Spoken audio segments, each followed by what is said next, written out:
guys, it's Carlos and Dave Spears. Back to Steaks. There you go, and we are basically doing a video on Ask the Trainer show. Cheers, pal. It's basically a video that we do on a regular basis in order to become our greatest version. So these guys are going to ask me questions, and hopefully I'll ask them questions as well in order to help us become our greatest self. So over to these guys now. Yeah, sure, thanks. Once again, thanks for having us, and always helps us to pick your brain a little bit in the grey areas. So, I mean, what I'm kind of wondering is on when it comes to like preparing for a week and on Sunday with the food and any preparation, what are you doing? What are other people doing that might be working for them, and what should I do? Yeah, sure. Obviously, that's a question that obviously a lot of people want to know, which is about obviously preparation. And obviously, preparation is obviously key when it comes to diet, and in particular for the guys that are trying to obviously gain weight, and for the guys that are trying to lose weight. Because most people either want to gain weight in terms of muscle, right? Yeah. And or want to lose body fat in tone up. So it's very, if you like, very similar sort of like. Not similar goals, but similar in terms of preparation. Now, I'll definitely advise you to shop on the day before, because what happens is what tends to happen if you go shopping. This is something a lot of bodybuilders do this. If you go shopping on a day, you overspend and over shop because you spend too much thinking what I actually want on the day itself. So if you shop in the day before, say for instance, let's say if you prepare on a Sunday, shop on a Saturday, say morning, afternoon, or evening. Okay, put your stuff away. Okay, and then start preparing your meals for the week on Sunday. Now, this may sound really silly, but what then actually happens is you start thinking around, right, proteins. Name me 4 proteins. Are you shopping like supermarkets, or are you shopping local butchers? What do you recommend? Does it matter? Well, that's another question. We'll go down in a minute. So let's talk about protein. So we got protein. Obviously, chicken, turkey, beef, eggs. Okay. Yeah. Okay, so that's your proteins. Yeah. Then your carbs. Sweet potato mash. Sweet potato rather, brown rice, normal potato, normal rice. And a lot of the guys came out, and a lot of guys, what they tend to do, tend to have a lot of white stuff as well, which is obviously the rice and the potatoes as well. Yeah. Then obviously your vegetables, obviously spinach, broccoli, if you want to put some avocado there, you can, carrots and everything else, sweet corn, that sort of stuff. That's good. Now, what I tend to do, which I think is really good, is to obviously put your protein to one side, obviously, put your carbs to one side and your vegetables to one side, and obviously get your fats there as well, which is very important. So once you come on a Sunday, so you obviously, some people cook for, say, they cook it for, say, 7 days and they freeze it. I personally don't do that. I actually got a company that cooks for me, but when I actually was cooking myself, I'm very fortunate to do that. But when I was cooking for myself, I'd go do 3 days. So I'd cook in, say for instance, 4 Tupperwares, make sure obviously the BPA as well, obviously, because otherwise then you actually close to kill yourself very slowly. So what I'd do is, I'd cook in 4 Tupperwares for the Monday, 4 Tupperwares for the Tuesday, 4 Tupperwares for Wednesday, and I'd divide obviously the proteins, the carbs, and the fats throughout that day. And I found that a best way to really prepare myself to do that. Is that like count macros as well? Specific calculating. Yeah. That's if you're going to go very detailed. So if you're going to really go detailed. Because a lot of people don't do that. I mean, obviously, for people that want to compete, you need to be detailed. Otherwise, you kind of like, I mean, you don't really know which day it is. That 4 meals, is that the set amount of meals a day that you're having? Nothing else, no snacks? Oh, yeah, snacks as well. Obviously, for instance, so you're talking about your breakfast at home, okay? Then obviously you get your, so that's your meal 1. Yeah. Meal 2 could be, obviously, I'm just talking about for me, because I'm a trainer, so I work long hours. So obviously those 4 meals, I'm talking about solid meals. Then obviously I'm talking about, those are the 4 meals in terms of like carbs and protein and fats. Then obviously talking about the snacks in between as well. Obviously for you guys, the guys that like protein shakes, that'll be in a snack as well. Section meals and stuff like that. And typically is first thing when you get up, for me, it's like when I get up around about 7 o'clock, it's like scrambled egg on brown bread. And then straight into like 10:30, like a protein bar and a banana. That'd be like a meal in those small. But I work up in the office, so yes, which is a lot of people do. We're going to be realistic, and this is sometimes when you look at magazines, a lot of magazines are not realistic. You know, they start putting so much detail, which is the average guy that works in the office. For instance, I've got a client of mine. I'm not going to name any names, but he's a nurse. And nurses work very long hours, and they have calories, obviously depending on the calories, but they've got 30 minutes break. And a lot of times she says to me, "There's no break. There's no break." I mean, it's supposed to have 30 minutes. So for those 12 hours, they have nothing. So how would you advise someone? It's very hard. Touching on that, mate, 30-minute breaks. Would you? I've been saying this. We've been speaking about it for a while. The Grenade protein bars, and now so if you half an hour snack, I'll get one of them eats, and it looks. Are they as good as what they say they are? Because it says 2 grams. They taste good. They taste unreal. They taste too good to be good for you. Yeah, for are sure, they good yeah. protein, or is it just marketing? Well, put it this way. I mean, I know the guy that actually owns Grenade, which is a fantastic guy. They know their stuff. Their products are very good. To answer that question in terms of specific, I would not be able to tell you because unless you kind of like really analyze from a scientific point of view what goes inside those particular things, you're talking out of your bum really because that's just guessing really. I don't know. I actually tasted a couple of them. They are very tasty. Very tasty. Very tasty. So obviously.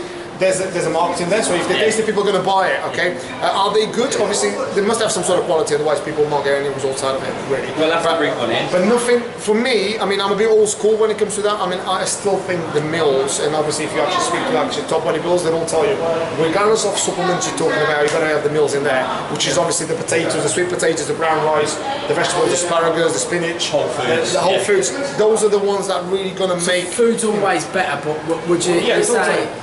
If that nurse, for example, having that protein bar, is that going to be detrimental? Or is it still? Is it still better than having nothing? Than having nothing. Or maybe some crisps or having some chocolate. Because a lot of people, that's what they tend to do. Because don't forget, our bodies, and this is a lot of people forget this.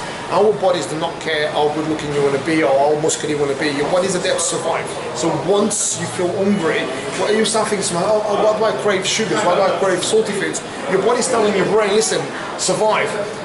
So it doesn't care whether you want to go to the gym tomorrow or you want to look great for your date on Saturday. He cares for what you're going to survive right now.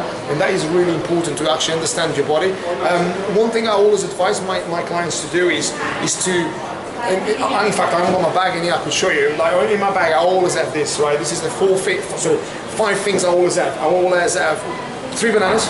Okay, I always have 2 apples, I always have 2 oranges, I always have 1 cucumber. If you actually go and have a look now, I have that.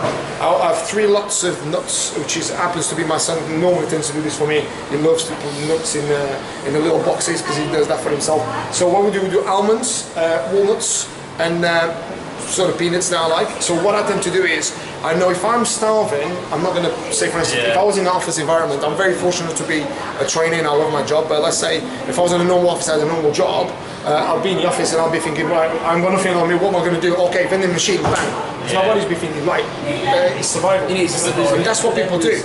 There's a bit of speculation about fruits, isn't there? Because if you've got your glycogen stores maxed out, and your liver glycogen stores and your muscle glycogen stores are both maxed out, then you start putting that additional fructose from fruit into the body fat. From your understanding, what do you mean by that? Because I understand what you're saying, but most guys are going to listen to what do you mean? What do you mean by glycogen? What's glycogen level? So glycogen is obviously sugar that's turned into energy readily available in your muscles, but then you also have that in your liver.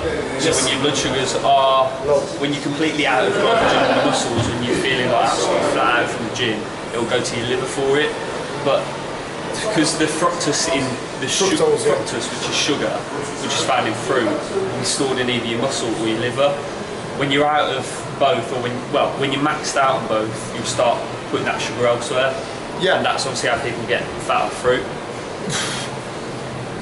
This massive. Right, look, I've never seen no one getting overweight eating fruits, by the way, but that's, I'm not saying... It can be done. Obviously if you think about it, great, and herbivores, I mean, first, let's say if you look at massive gorillas, they are herbivores, so they're not carnivores, so they are massive. So they must eat a lot of plants to be able to be that big, right? Okay, so if you eat a lot of lettuce, I guess you're going to become very obese. You've got to eat a lot of it, but I've never seen no one getting obese by eating lettuce. However, I'm sure there exists. Now, but what I'm just trying to squat, he's touching on some really good stuff there.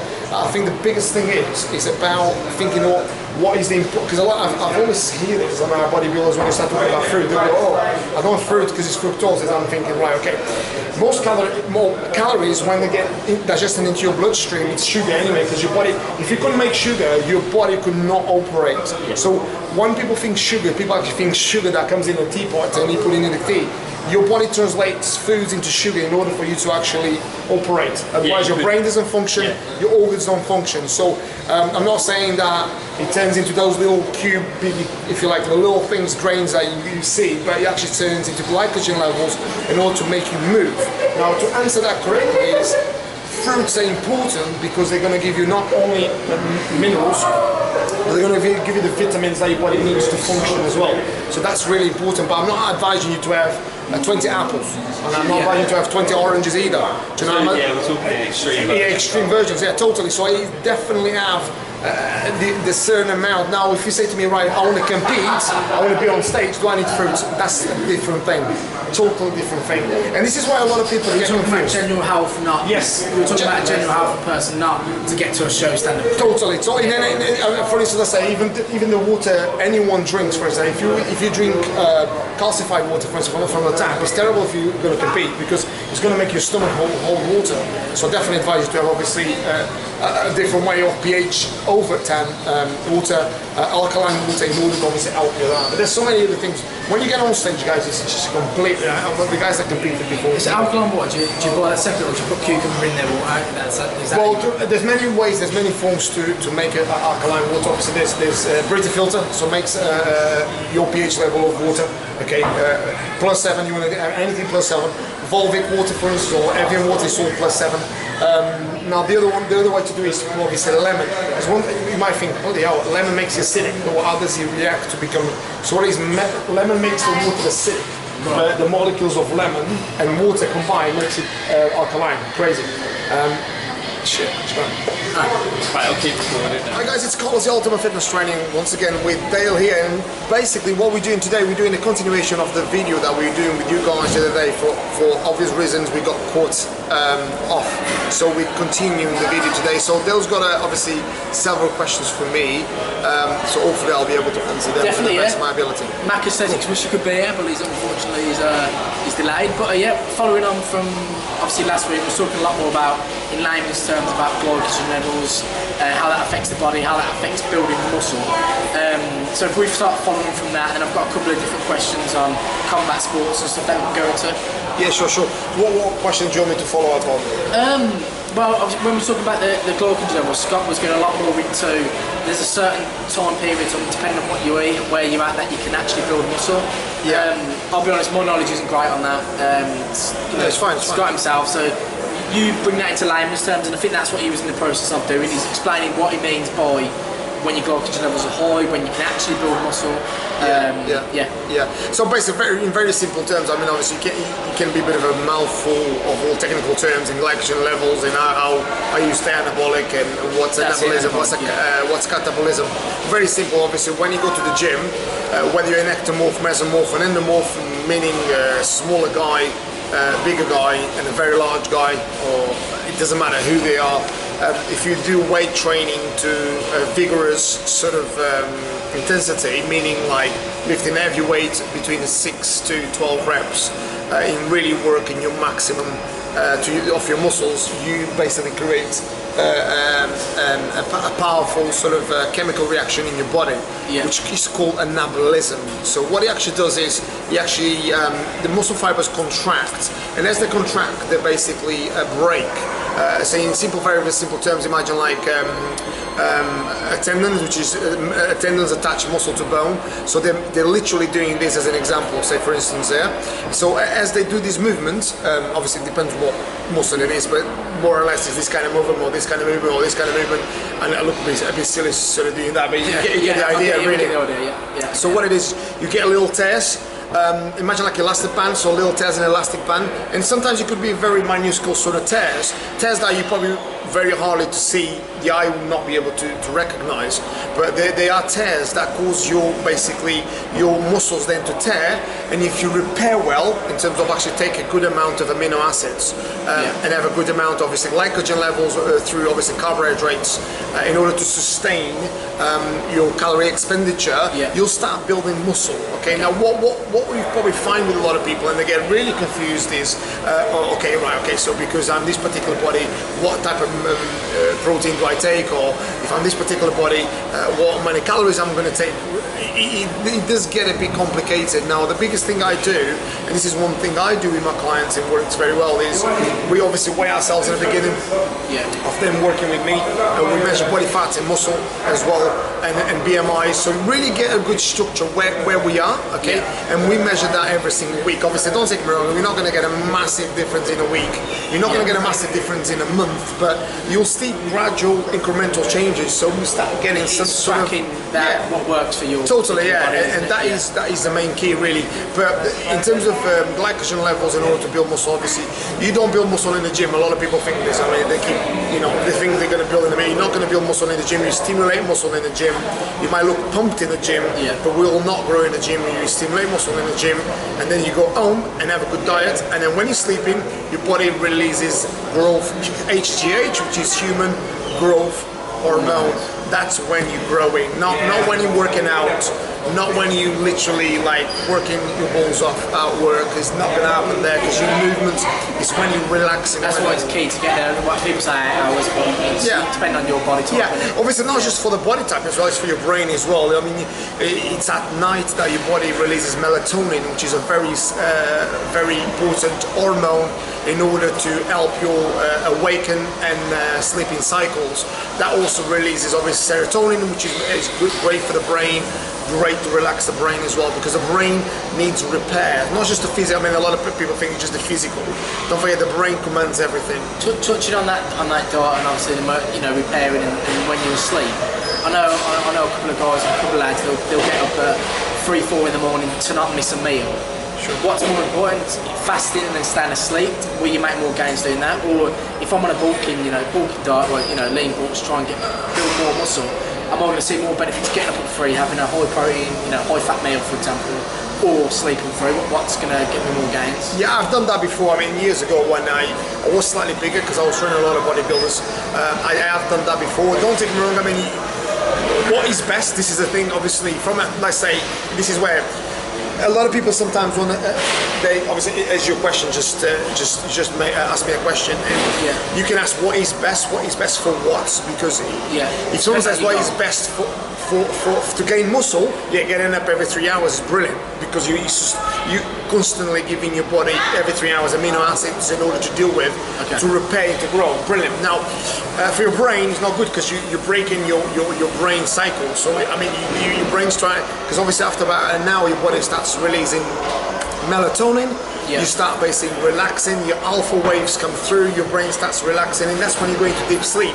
Now, breaking that sleep every 3 hours for the sake of looking big in a gym, what's better? It depends what you value better, whether you prefer to look beefy in a gym or a little bit bigger, that maybe sometimes very unnoticeable. So I'm trying to touch the camera, sorry, I do apologize for that.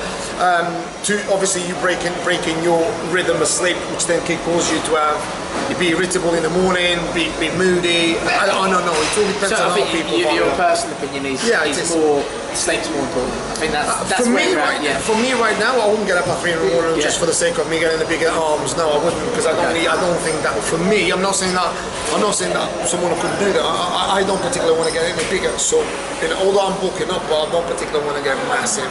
I don't think it suits me, and I don't really want to be carrying an extra 3 stone on top of my body for no reason, making my heart working really hard for no reason. You want a comfortable life, innit? Yeah. I mean, touch on that comfortable life. I mean, me and Mac Aesthetics, which you'll see early on in the video, we both always chat about, we want to do boxing, we want to do maybe a bit of, combat, combat sports as a whole, boxing being the main one. Will that affect, obviously we want to look good, we want to be the best versions of ourselves, what we're saying is that if you eat right and you've got enough protein, you've got enough carbohydrates in your system, if we did boxing or combat sports for 2 times a week, will that massively affect our gains? Will we lose muscle? Or can we, where do we sort of stand on that? Will we build muscle? Will we lose muscle? Sure. What's your view on that? So obviously, this is the thing. Obviously, if you start doing some combat sports, say for instance, a boxer. Let's say boxing. Let's just say boxing for Yeah, we do argument's sake. boxing, yeah. Say because you used to do boxing, didn't you? Yeah, So yeah. obviously, let's say boxing. So if say Dale starts doing twice a week boxing, I'll say most boxers will train about 2 hours, right? Yeah. And it's all based on body weight exercises. It's all based on endurance, long term. So that you're gonna activate your slow twitch muscle fibers. So you're gonna be basically doing a lot of repetitions, a lot of back work, a lot of movement, right? Which is utilizes a lot of glycogen and it utilizes a lot of aerobic exercise. Yeah. So a lot of oxygen. So you're gonna activate, if you like, the gears in your car. So your system's got obviously slow twitch muscle fibers that get activated by oxygen. Then you go into medium muscle fibers that is glycogen and oxygen, and you've got obviously your fast twitch muscle fibers, which is literally just glycogen, pure glycogen, a little bit of oxygen, but mainly glycogen. Okay. So obviously, if you start doing all those aerobic, you're going to activate the slow fibers, which is very small. So your body's going to go, oh, wait a minute, I need to build these fibers here because now I need oxygen. So your body is going to change whether you like it or not. Now you may say, right, okay, but if I feed myself X amount of meals, you're going to have the glycogen levels, but those glycogen levels is for the fast tissue muscle fiber, a different tank. Yeah, so it's a completely different tank. So you are, whether you like it or not, and I mean, I get it all the time because obviously my background is football. I mean, a lot of guys, the typical thing is footballers just start training in the gym. They don't train for what sport they play. They train in the gym for the girls, if you like. They want to look beefy, and then they want to perform on a pitch for an exercise they don't do. Let's say, for instance, the guys, what does a footballer need to do bicep curls, for God's sake? There's no need for that at all. He needs to be doing functional training, he needs to be traveling in different direction, he needs to be explosive training, power training, things that are going to match what he does in the sport. As a sport-specific training. Totally, but what they tend to do, which is I call girl training, which is basically for the girls. Nothing wrong with that, but obviously you've got to think to yourself that once you start doing combat sports, going back to your question, is your body's going to change slightly, yeah. But then again, if you keep three main program, which is obviously building muscle, and you did 2 sessions a week boxing, what's going to happen is you're going to get a bit fitter. You are going to lose a bit of weight. Whether you like, when I say weight, I mean muscle mass. You're definitely going to lose it. There's no two ways about it. Your body can't, unless you can't burn the 2 candles at both ends. You know, it's very hard. You know, it's. I mean, if you see the guys like I did say this to you the other day. I mean, you might see a guy that is a boxer. You know, he's built some muscle and he looks quite muscular and he holds that condition. He might be genetic freak, you know, might be a genetic freak. Yeah. And then you might think, oh my God, how does he do it and I don't do it? I mean, like Anthony Joshua, for instance, he's quite, you know, he's quite muscular, he's a tall guy, but, you know, what was he like that when he's younger? You know, he's kind of maturing now, you know. He probably wasn't as muscular, he probably was quite a slimmer build. So obviously now, because he's building some sort of maturity, he's kind of getting a lot more sort of toned in. And also and that gives you that kind of look really, rather than thinking, right, okay, I want to be like him. Really, that's just kind of the thing. I think, I mean, for us, I mean, for me and Scott and most guys, you know, obviously, you always think I want to touch on a bit of boxing, but we mainly do want to look good, and you just want to feel good about yourself. You want to go out and feel great. And I think that's the main question. Is we think, oh, we'll do a bit of boxing, but if we're going to lose, in essence, gains, or we're going to lose, you know, muscle that we've built, and muscle just take a long time to build. Is it does, really worth it? It does. But that's the kind of thing you've got to ask yourself. It's the balance, the balance, you definitely have to ask yourself whether you prefer to look, because obviously you can't. I mean, the ideal world would be you having an amazing physique, be as fast as you could, be as hard as you can, be as resistant and as the best endurance. You know, it's getting that balance right. You're not going to get, because it's impossible to be a great marathon runner and then be a great sprinter, and then be a great bodybuilding, be a great power lifter, and then at the same time being a great fighter as well. It's almost like Superman, isn't it? I don't think it exists. You can't have everything. No, that's really where we are, really. So, any other questions? I mean, you know, just touching on that sort of on the combat sport side. I mean, obviously for me, I don't think it's something we always ask the question. Now you've cleared that up. It's not going to be something that we're going to be proceeding with because our gains are. No, you can still do it. I mean, I'm not saying you can't do it. What I'm saying is, I You will. I mean, you will see it. What I did last year, and I mean, I'm 12.5 stone now, and Carlos has, you know, been, like you said, he's been 17, 18 stone. No. Maximum I've been was 17, so that's not 18.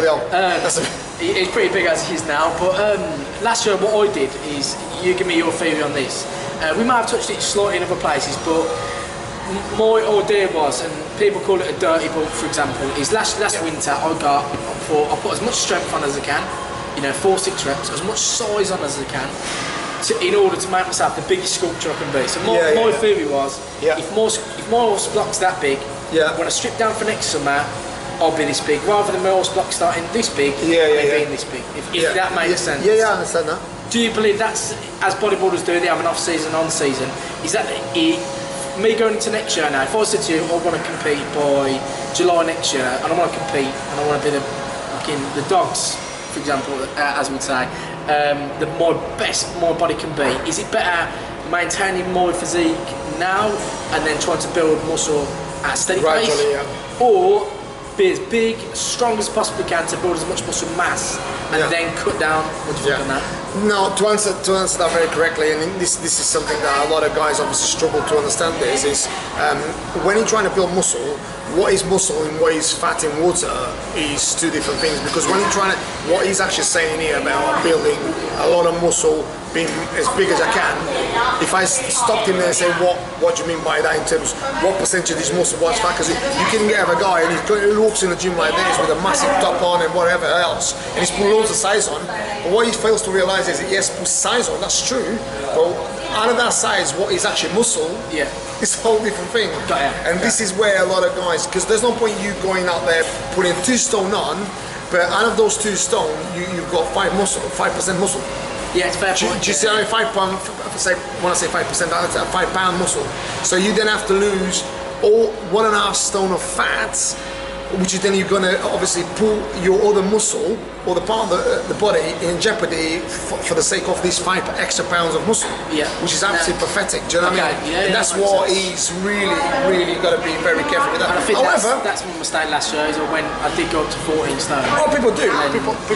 It was all fat, and I lost it now. And you think, what was it? And it wasn't real muscle. And I think that's what it is. Because this is the thing. See, like you've got to be very careful. But don't forget, obviously, bodybuilding world is this is where a lot of, I mean, I support a lot of friends of mine, bodybuilders, and I tell you, a lot of these guys take a lot of substances, you know, and for the average guy that probably doesn't take those substances, it's a whole different, it's a different sport. You know, it's like you're competing with a Ferrari and a Ford Fiesta, right? But you're in the same road, who's going to go faster? Do you know what I mean? Your Fiesta will get there, probably an hour and a half delayed, but yeah, you'll get there. You'll get there, Do you know what I mean? But you got to ask yourself where you are and what you're taking. So the incremental, do you believe build the muscle incrementally rather than going all on one and all the other? I personally for myself, yes. Okay. Not for you. I mean, some people might don't want that kind of look. Do you know what I mean? I don't particularly want to look massive. What would it look better in next year? If to be my best version, will it look better going all in bulk, all in cut, or will it be better going in gradual increments? Personally, for me, best advice for you, you'd be gradually, and then when you get to a site, you think, you know, I'm quite happy with that, then diet down. Definitely. Yeah. Cool, guys. So we're here. I hope you guys enjoyed this. Obviously, a bit of a debate. Sometimes it's great, obviously, to share these ideas and share different questions and answers. Obviously, as I said, I'm not going to come across as if I'm some sort of like guru or I'm telling these guys what they have to do. I mean, they take it or leave it. You know, it's a bit just a debate, and it's great sometimes to share some ideas as Every well. day is a school, don't it? Totally. And I'm learning as well. So with all that said, guys, obviously don't forget to check us out on Carlos Trainer 10 on Instagram, and also my YouTube channel, which is Carlos Trainer. And with all that said, guys, stay happy, stay healthy, stay fit. Have a good day. Take care. Bye bye.